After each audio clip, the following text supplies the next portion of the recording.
In this demonstration, I will show you how you can set up relationships between number series. And that's something that you can use when you want to enable multiple number series for one data type, like multiple number series to number customers, to number items, and so on.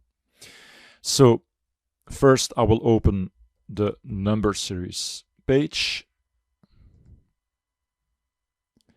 And let's create a new number series to number resources.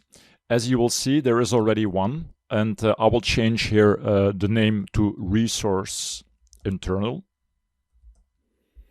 And Cronus now wants to create a second number series that they use for external resources. All right, so first of all, I will click on New.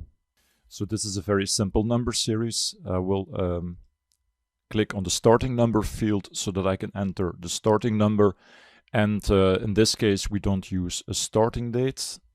This is the number that we would like to use. So the first one starts with this number, then the second one. So the increment by number is 1. So there you go. That's step number 1, a very simple step. But by doing this, we now have two number series for resources. So for the resources internal and for the resources external.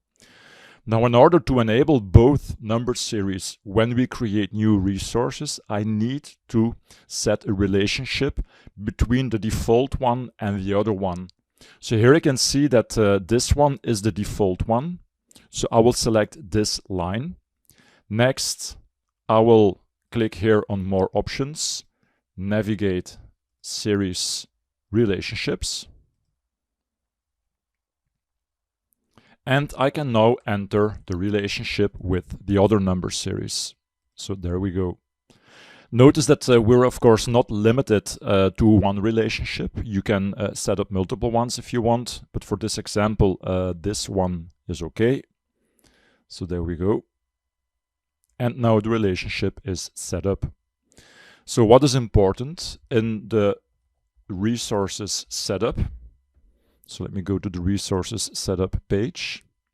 You will enter there the default number series. So to number resources, this is the default number series. But because of the relationship, we can now also select the other number series when we create a new resource. So let me do this. So I will go to resources and I will create a new one. So now, because there are two number series enabled for resources, you can also see the number field appearing on the resource card. And this is now very important. So before assigning a number, I should first select the number series we want to use. And that's something that I need to do by clicking here on Open Assist Edit. So by doing this, you can now see both number series. In this case, suppose that we would like to create our first external resource. I will then select the second line. I will click on OK, and you will now see that Business Central assigned the first number of my new number series. You see? So by creating the relationship, I now have multiple number series available when creating resources. And of course, you can apply the same to customers, items, vendors, and so on.